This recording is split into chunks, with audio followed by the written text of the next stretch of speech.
All right, so we'll try to get through kind of some of the basic stuff today, and just kind of the angles and that kind of thing like that. And then when we get back from spring break, that's what we'll be into. All right, so I broke this section up into 3 parts because it's real long with a lot of basic information in it. When you start learning trigonometry, first thing is it's all about angles. We'll always be dealing with angles. Trigonometry has a lot of geometry in it. It has plenty of algebra in it, but lots of geometry. So the first thing is that I want to talk about is what we mean by an angle in standard position. So when we look at the way we do an angle in trigonometry in standard position, the initial side is always the x-axis. The terminal side is where the angle terminates, and then the origin 0, 0 is where the vertex of that angle is. And then we're going to use like Greek letters a lot, like theta will be what you'll see me using most of the time to represent that angle. So an angle in standard form is measured from the x-axis to wherever that angle terminates, okay? So that's just kind of some of the things that we do. These are the common Greek letters that we'll use. We'll use theta all the time. Alpha, beta, and gamma are the ones that are pretty common that we use, all right? So what I want to do down at the bottom is just do, we're going to start by sketching some angles, and I want to get that kind of out of the way first of all here. So if I ask you to sketch an angle in standard position, you just draw an XY axis. So just kind of freehand an XY axis on these two things, all right? A couple of things that you want to know also, and you don't need to write this down unless you feel like you need to, but the angles go like this: 0 degrees, 90 degrees, 180 degrees, 270 degrees, and then all the way around the circle's 360 degrees, okay, like that, all right? So what you would do with this, if I want you to draw an angle in standard position, what you got to do is you just highlight the x-axis like that, and then 45 degrees you're going to estimate it. You don't have to use like a protractor. I have a picture of a protractor, that's that you can measure angles with. You don't need one for trig. You just estimate. So 45 degrees is somewhere in quadrant 1, and what you do is you draw this curved arrow to represent that that's angle theta. So we're just going to say theta is 45 degrees. Okay, so that's what you have to have if it's in standard position, is highlight the x-axis, estimate the angle, and have that curved arrow to represent that we're going counterclockwise. Okay, we'll talk about it, what it means for an angle when you measure it clockwise. That means something different. Okay, so counterclockwise. If you do 150 degrees, again, you just highlight the x-axis, and this is 90, that's 180. You don't have to put that on there, so you just estimate kind of where that is, all right? Just ballpark it, and then do that curved arrow to show that you're going counterclockwise, and theta is equal to 150 degrees. That's what I want you to do to label an angle in standard position. When you start doing your homework on this, what my math lab's just going to have multiple choice, okay? Like, here's an angle, what does its graph look like? So you want to know how to sketch that in standard position, okay? All right, so that's how you do angles in standard position. What we're going to run through on this next page is there's a couple of things that might be new to you if you've never had trigonometry before, but we can have positive angles and we can have negative angles. When you learn geometry in high school, no one ever talks about negative angles, but they're necessary for application. So all it means is a positive angle is measured counterclockwise, like this is 135 degrees, but a negative angle is measured clockwise. So negative 60, what you would do is you would show that arrow going this way, so going the way a clock does. So you can have negative angles in trigonometry, okay? So you want to know that. Okay, all right, so let's just draw a little sketch of a couple of negative angles down here. So just draw yourself a XY axis. I won't do too many examples on these things because we need to kind of get to the other stuff. So again, what I want you to always do is highlight the x-axis. Okay. Now this time you got to count it out this way. If you count it out clockwise, then this would be negative 90. That would be negative 180. That would be negative 270, and all the way around would be negative 360. Okay. So what you would do on this is you would have to show that clockwise angle terminating at the positive y-axis like this. And then you would just say theta is equal to negative 270. So again, it's real important when you're drawing an angle that you draw that curved arrow so I know which direction you're going in. That's required. Okay. Okay, the next one you do the same thing. You would start at the x-axis, and you don't have to put these like negative 90, negative 180. You don't have to put that on your paper. I mean, it's just so that's just kind of showing you where you would be. So you would end up just going halfway around the circle and about 30 degrees more. So again, this angle would look like that. Okay, so we would say theta is negative 210 degrees like that. All right, so that's how you write angles on that. Negative, just show that it's clockwise. Okay, everybody with me there? Okay, you'll see why we have to have negative angles when we get a little bit further down the road in the trigonometry. When we do applications, it turns out that it's actually very necessary. Okay, rest of what I want to go over on this page is just some definitions, some things from geometry that you may recall, and you need to know those. Like if you have a 90-degree angle, we usually call that a right angle, and we'll work with 90-degree angles a lot. There's a part of trigonometry that's called right triangle trigonometry, so we'll work with that. 180 degrees, we usually call that a straight angle. Okay, that's just the angle in a line. And let's see, the other thing is an acute angle. You know, we'll talk about acute and obtuse angles from time to time. An acute angle just means that you're between 0 and 90. An obtuse angle means that you're between 90 and 180 degrees. And you don't include those two things. So if you wrote this in an interval notation, an acute angle would be parenthesis 0 degrees to 90 degrees, and an obtuse angle would be parenthesis 90 to 180. But you wouldn't include those because 90 degrees is considered a right angle, so it's not acute. 180 degrees is considered a straight angle, so it's not obtuse. Okay, that's the reason we do the way we do. Okay, so any questions so far? Okay, just a little bit of terminology and definition stuff at the beginning of trig, and getting a good handle on how you do angles. Okay, all right.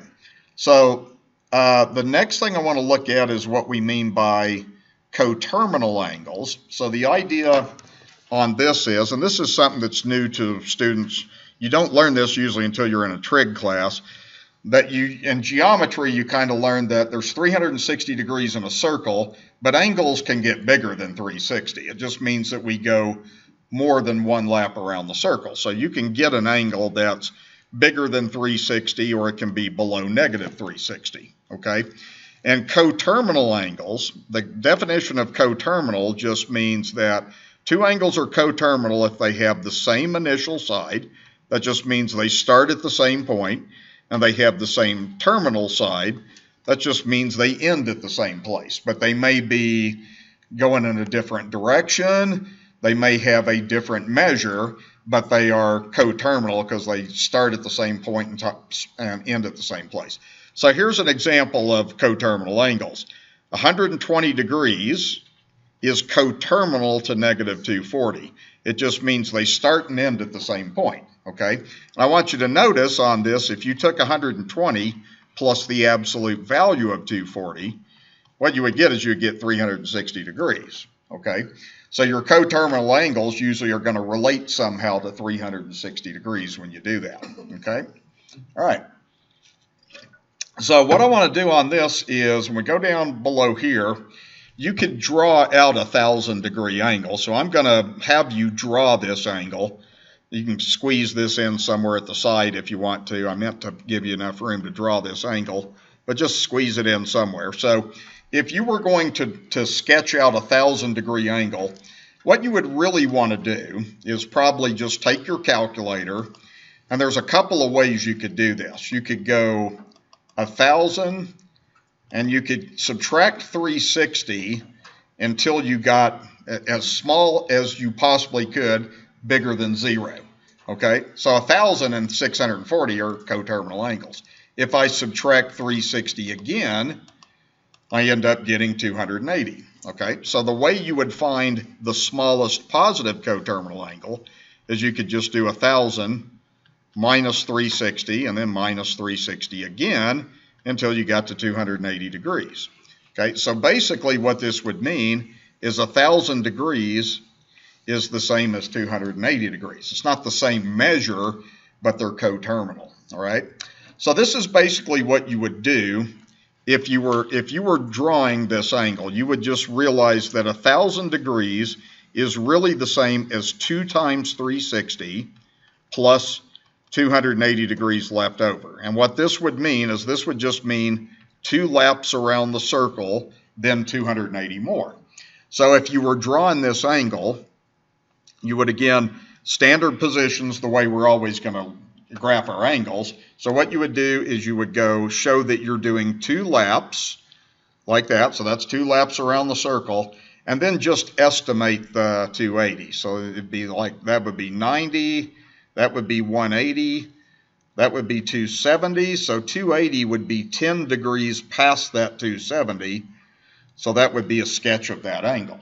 Okay, so you would basically be showing that you're doing 2 complete laps. Did I do that? Yeah, I did that counterclockwise. Sometimes when I write this, I'm not seeing what I did. So it's a positive angle, so you're going counterclockwise like that. So you have to show that in your graph that you've done 2 complete laps counterclockwise and 280 more. Does that make sense to you? Okay. Now here's another way you can do this. A lot of times I do it like this. You could also do 1,000 divided by 360. Let me show you what this would give. If you did 1,000 divided by 360, you get 2.7. What does the 2 mean? 2 laps. What does the 0.77 mean? Whatever's left. It's like a percentage. So like if I just took away that 2, that would tell me 2 laps. If I took that decimal and multiplied it by 360, that would give me the 280 left over. So that's the way I do it. It's like that. It's easier. Because if you had for whatever reason, if you had a 20,000 degree angle, which you could have, if you just divide it by 360, this is what this would tell you. 55 laps around the circle, and then that much left over. Now, I'm never going to ask you to draw something like that. I might ask you to draw something like 1,000 degrees at the most, but the idea is just to understand that it's multiple laps around a circle, okay? And there's no way I'm going to check that you've done 55 times around the circle anyway, right? Okay, so that's the idea, okay? So what we do on this one is the same thing. Now, this is a negative angle, and it's more than 360, so it's more than 1 lap. So one thing that you could do is you could add 360 to it one time, and what you're trying to do is get a positive coterminal angle on this.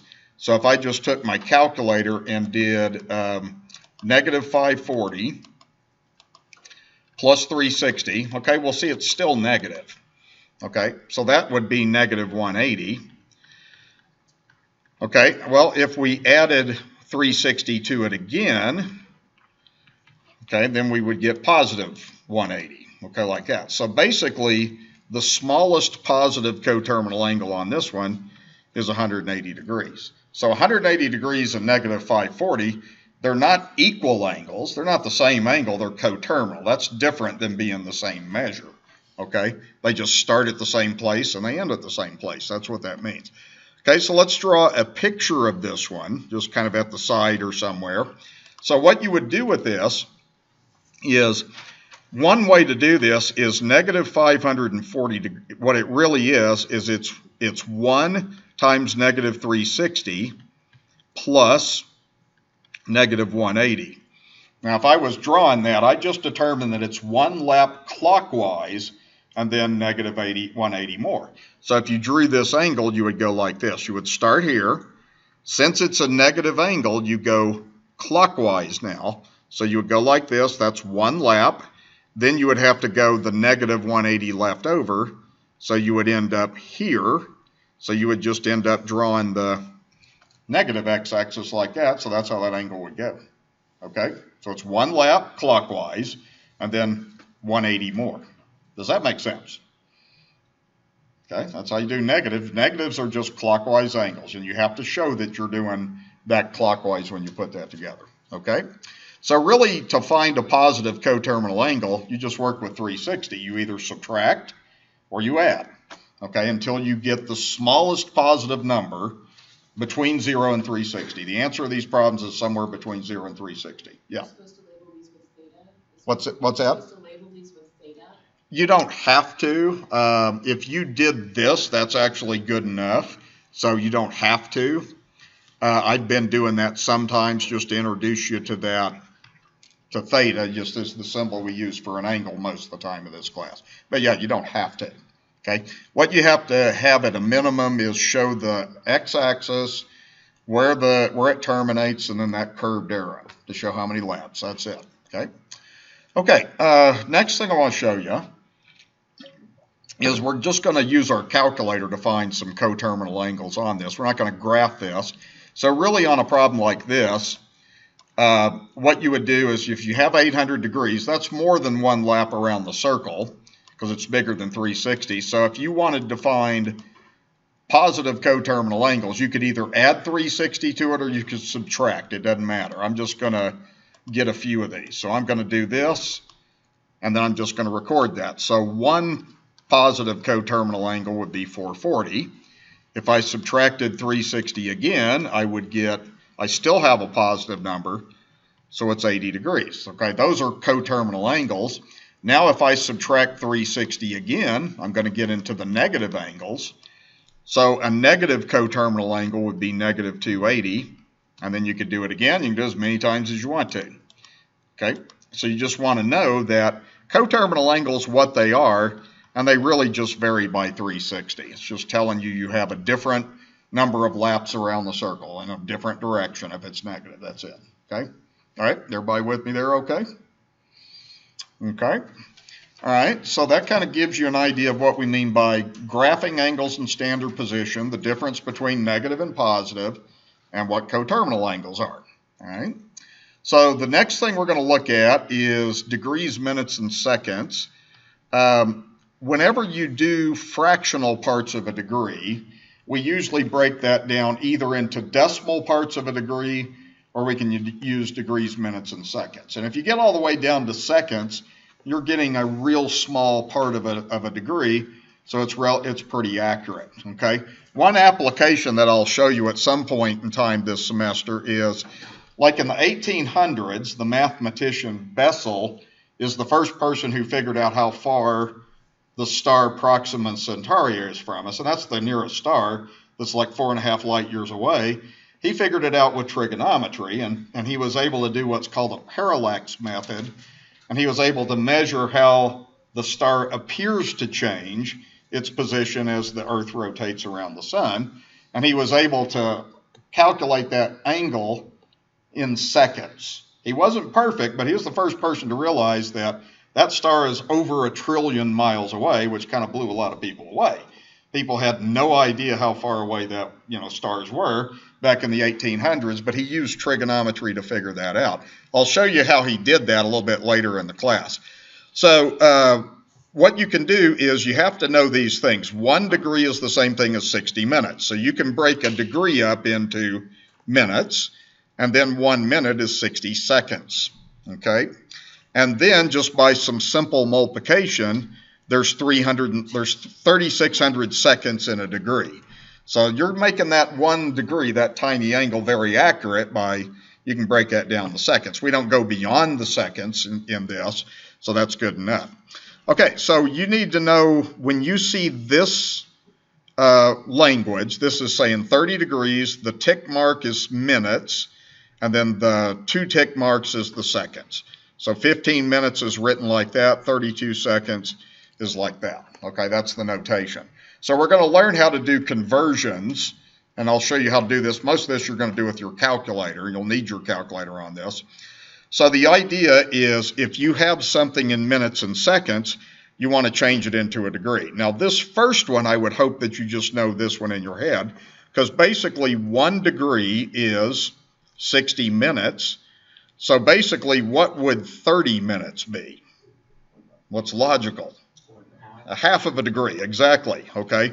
So you want to kind of use that as estimation. 60 minutes is a degree, 30 minutes is half a degree, okay, like that. So really all you got to do on this problem is, if you want to convert this, the answer would just be 12.5 degrees.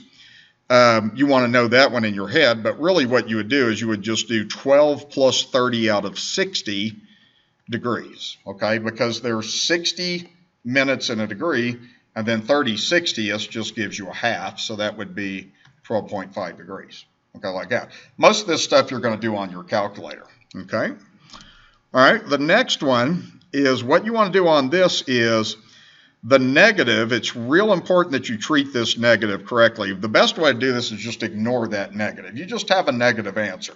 That means that you're going to have a clockwise angle, and on your calculator, you're going to do this like this. You do 105 plus 48 out of 60, okay, because that's minutes. There's 60 minutes in a degree. Then you do the 32. You don't do it out of 60, you do it out of 3,600, because there's 3,600 seconds in 1 degree. And then this, you're going to do this on your calculator. In this modern world, I wouldn't expect you to do this any other way except do this on the calculator. So you can either ignore the negative, that's what I would do, and I would just do this, 105, and then plus 48 out of 60, just do it all in one step on your calculator, and then plus 32 out of 3,600. And then we'll just probably round that off to something, okay? Maybe 2 decimals or something. So this is approximately negative 105 degree, a point, we'll say 81 degrees. Okay, so you would write that like that. That's just estimating on the calculator, all right? Okay, and that makes sense to me. This, you want to kind of have an estimation. Remember, 30 minutes is 0.5. Well, since 48 is bigger than 30, that makes a lot of sense to me. It's like 0.8. It's got to be bigger than 0.5 because that number is bigger than 30. Does that make sense? Okay, all right, so you kind of estimate when you do this. Now, one thing I want to show you, students do this all the time. And if you did it like this, you would get an answer that doesn't make any sense at all. And I would hope if you happen to make this mistake, you would think enough about your answer to realize that your answer wouldn't make any sense. So if you put that negative in, then you get negative 104. Okay, that doesn't make any sense. Okay, the answer is 105 and something bigger than 105. Okay, like that. All right, so just ignore the negative when you do that in your calculator. Okay, that's the idea. Okay. Okay, so that's how you convert to decimal. You can do this backwards. I'll show you 2 ways to do this. Your calculator can do this automatically too, and I'll show you in a few minutes how to do this. What you do on this is your answer is going to have 12 degrees in it, and then what you're going to do is just take the 0.75 and you're going to multiply it by 60. Okay, so it's the opposite of what I just did. So if you take your calculator and do 0.75 times 60, that will end up giving you 45. Okay, so that means that you would just get 45 minutes. 45 minutes is the same thing as 3/4 of a degree, so it's 0.75. That's the idea. Okay, you did kind of the same thing on the next one. You would say negative 315 degrees. You don't do anything with the 315. What you do is take the decimal part and you multiply that by 60. Okay, so I'm going to take that part, 0.254. I'm going to multiply that by 60, and that's going to give 15.24. Okay, well, the 15 is going to be the minutes. Then you've got this. You want to go ahead and change this to seconds. So you take the leftover decimal, you multiply that by 60. And if you do that, you'll have 0.24 times 60. So that's going to give about 14.4 seconds. And you could just round it off to 14 seconds if you wanted to. Okay, so you do that. Yeah. Why would you not multiply by 3,600? Because at this stage right here, this is really in minutes. That 0.24 is in minutes. It's not in degrees. okay, because I've already converted it, see? That's why you're doing that, okay? All right, so that's how you would do that, and you can just round that last part off if you end up with a decimal. You don't take the 0.4 and do anything else with it, either just write it down or ignore it and round like that. So you're going to do this kind of thing from time to time. You'll get used to doing this, not a big deal of how you do that. The other thing I want to show you on the next page is if you'll get your calculator out and do this with me, this would be helpful, I think. I'm going to give you a couple of examples. Let's just say that we have, let's say we have 15 degrees, 25 minutes, 36 seconds. So let me show you how you can do this on the calculator. Now, I don't do it this way because you spend all your time trying to figure out where everything is. So you're going to find on your TI that you have an angle menu, and it should be above apps. So your apps button is in the second column, and above that in blue on my calculator it says angle. So if you just go second apps, it'll give you the degree symbol, the minute symbol. The seconds is not on my calculator. I don't know why they made it this way. The seconds, let me show you where the seconds is. The seconds on my calculator is above the plus sign in green. Do you see that? I don't know why they didn't put it in this menu, but that's where they put it. So, so you just want to know where everything is. So actually, this example that I'm doing right now, you could do this one of two ways, okay? You could go 15 plus 25 out of 60 plus 36 out of 3600 and do it that way. That's the way I do it. It doesn't take it's less than 10 seconds to do it that way.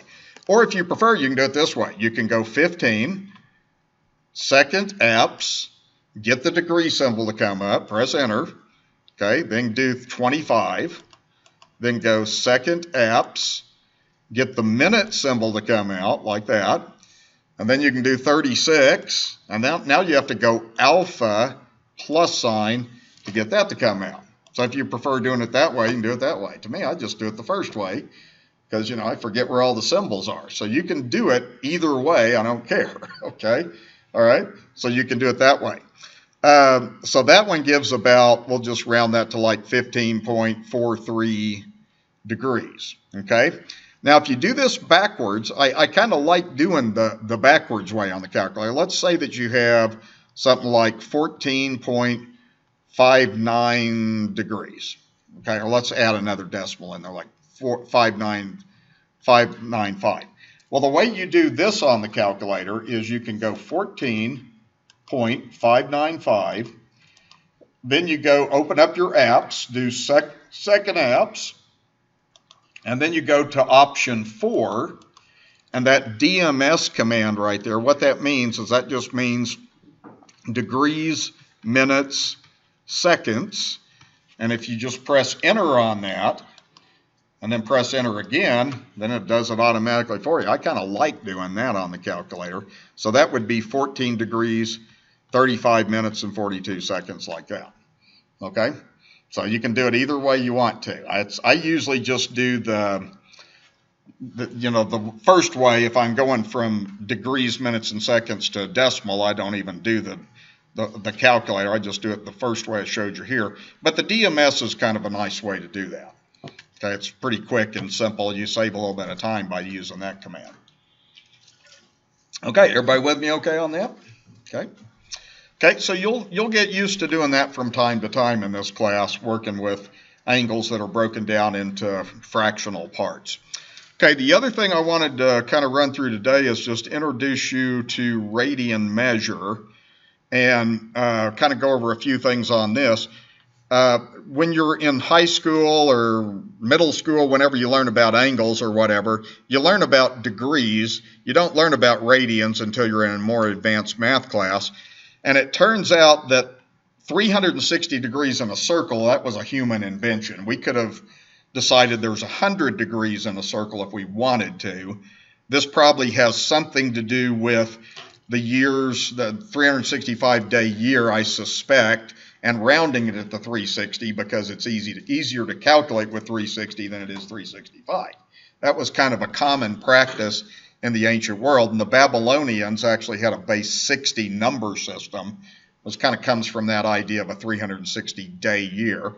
So the idea is that's arbitrary, but radian measure is precise and it's universal. Okay, so anybody out there somewhere in the universe would probably discover radian measure because it has a lot to do with pi, and pi is a universal constant, and you have to have radian measure for formulas to work the way that they're going to.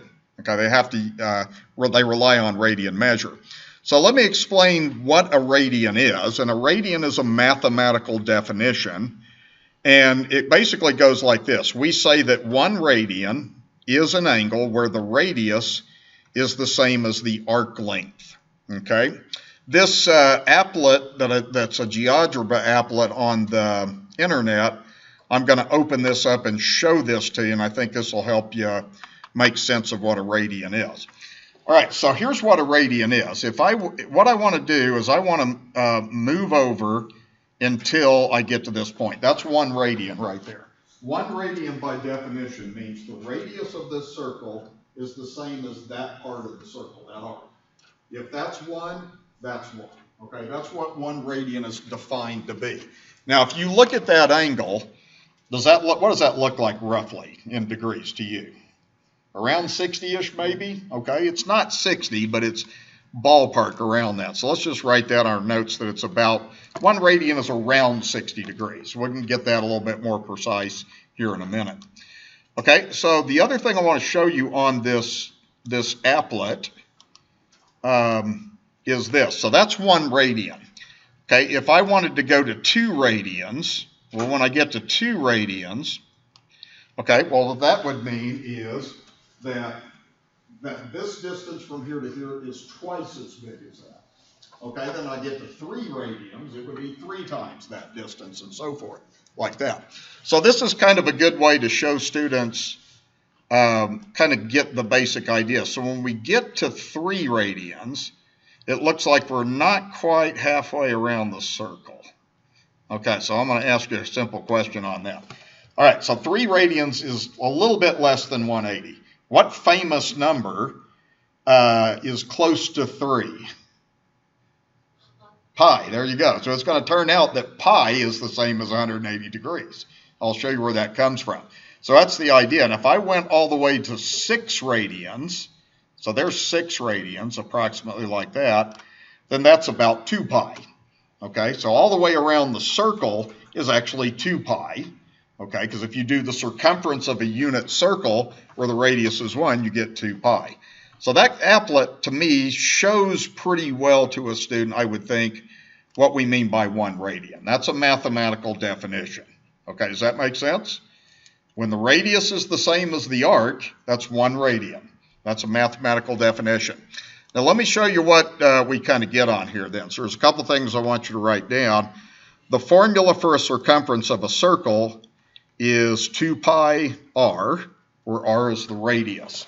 And then that's what's going to lead us to the connection that you got to make for radian measure, okay? You're going to find that pi radians is 180 degrees, okay? That's the idea, okay? Okay, so on this next page, I'll show you a couple of things on this then. One thing in geometry, a lot of times students forget a lot of high school geometry or just didn't learn it that much. Okay, one thing that you learn in geometry is that you can measure an arc in degrees. For instance, if you had like a circle and if you have a central angle of 30 degrees, we say that arc is 30 degrees. Okay, that's something that you learn in a geometry class. In a unit circle, basically that just means the radius of the circle is 1. Okay, so what you would end up having on this then is you would end up having this. So the circumference is 2 pi r. So in a unit circle, the radius is 1. So that means the circumference would be 2 pi units. So all the way around a circle, the circumference is 2 pi. Okay, so what you would end up getting on this is you know that all the way around a circle is 2 pi if the radius is 1. Well, that would be the same thing as 360 degrees, because 360 is all the way around the circle. So that would mean that pi would be halfway around the circle. Okay, so that's the idea. So a radian measure is considered to be in a circle, in a unit circle, r equals 1. All the way around the circle's 2 pi, halfway around the circle's pi. Now this is something that you want to know and not forget, because that's the connection that you make between radians and degrees. Okay, so let's do this. Let's take this equation, which says pi radians is equal to 180 degrees, and we're going to find what 1 radian actually is. It looks like 60. It's not 60, but it's close to it. So this is an equation. If you divided both sides by 180, what you would get is you would get 1 degree is equal to, and then if I take my calculator, no, that's not what I wanted to do. I'm doing that the wrong way. You need to do it this way. I want to show you what 1 radian is. So if you have pi radians is 180 degrees, if we divide both sides by pi, then that would end up telling you what 1 radian is in terms of degrees. So if I was to take my calculator and take 180 divided by pi, I'd get, I think, around 57, if I remember right. Yeah, okay. So 1 radian is about 57.3 degrees. It's not 60, but it's near 60, okay? So you can think of it being around 60 just as an estimation, okay? All right, does that make sense so far? Okay, so really the key thing is to remember halfway around the circle's pi radians, all the way around the circle's 2 pi radians. If you remember that, then you've got the connection. So what we're going to do when we convert is we basically do this. So if we're going to convert, we're going to multiply by pi over 180. So if we convert a degree to radians, what we do is we just take the 60 degrees and we multiply it by pi over 180. That's how you convert this to radian measure. And a lot of times what you're going to do is just leave pi in the answer. So what I'm going to do is just reduce this fraction. Anytime the fraction reduces, just reduce it. Okay, so you can divide 60 goes into 60 once, 60 goes into 180 3 times, so you would end up getting pi over 3. So 60 degrees is the same thing as pi over 3 radians. Okay, and if you think about this, I'll see if this makes any sense to you or not. Okay, isn't 60 degrees a third of halfway around the circle? Halfway around the circle is 180, right? So 60 degrees is a third of that distance. So therefore it's a third of pi, because pi is halfway around the circle. So that makes sense. You can kind of make some sense out of what you're doing with these problems. Okay, this next one, we just do the same thing. We just do 450 times pi over 180, and then reduce the fraction. Okay, and you want to be sure that you can reduce a fraction when the numbers are pretty small just by hand. There's several things you can do on this. You can divide out the zeros, okay, and then that would give negative 45 pi over 18, and actually 18 divides into both of those numbers, I think. Is that right? No, teacher. 9 does, okay, yeah. Okay, so 9 does. Okay, so that would be negative 5 pi over 2. So that would be negative 5 pi over 2 radians, okay? Now, by the way, it's real easy to tell that you've done this right. All you would have to do to tell you've done this right is pi is 180, so if you took your answer, negative 5 times 180, because that's what pi is, and then divided by 2, notice you would get back to the negative 450 anyway. So it's easy to tell you're right, okay? Pi is 180, all right? All right. Now, there's times when you're going to have to do this on the calculator. So if you have decimals and stuff, you pretty well just got to use your calculator. But you still do the same thing. So 180.9 degrees. Now, I know the answer is going to be a little bit bigger than 3.14. How come? Because pi is 180, right? 180.9 is just a tad bit bigger than pi. So my answer should be a little bit bigger than pi. So what I'm going to do is I'm going to multiply by pi over 180. I'm just going to use my calculator. Okay, so I just do the 180.9, that's my original angle. I multiply it by pi, use the pi key, and do all your rounding at the very end, okay, like that. And then we'll round that off to like 3 decimals, so that's 3.157, which makes perfectly good sense to me. It's a tad bit bigger than pi, okay? The better that you understand and can estimate the answer, the better you'll understand radian measure. So it's good to learn how to estimate. Okay, this one would be done the same way. You would just take negative 315.259 and you would multiply by pi over 180 on your calculator. And you want to do this on the calculator. So negative 315.259 times the pi key and divide by 180. And then we'll just round to 3 decimals. So that will be about negative 5.502 radians, like that. Now what helps me to make sense of this is 360 is 2 pi. 2 pi is 6.28. So that makes sense to me that it's less than 6.28, but it's fairly close to it. So it's almost 1 lap around the circle clockwise. So that's the idea. All right, so that's how you convert from degrees to radians. If you do it the other way, then you multiply by 180 over pi, or if you see pi, you can always just replace pi with 180 because pi radians is 180 degrees, okay? All right, so let's do just kind of a couple of conversions on this. And let's see kind of where we're on this next page. We're just going to, these are radians, so we're going to take these to degrees. So there's 2 ways you can do this. The first way is where you see pi, just replace it with 180. So that would be 30 degrees. Pi over 6 is the same thing as 30 degrees. The other way you can do this is if you have pi over 6, you can multiply by 180 over pi. Okay, that's how you take a radian and convert it to degrees. Pi's would cross out. You would have 180 over 6. So you still get 30 degrees, okay? It's up to you how you do that. What I do is if I see a pi, I just replace it with 180. If I don't, I multiply it by 180 over pi. That's the way I look at it. Okay, this one you do the same way. You would replace the pi with 180, divide by 8. You'd want to do that on your calculator, probably.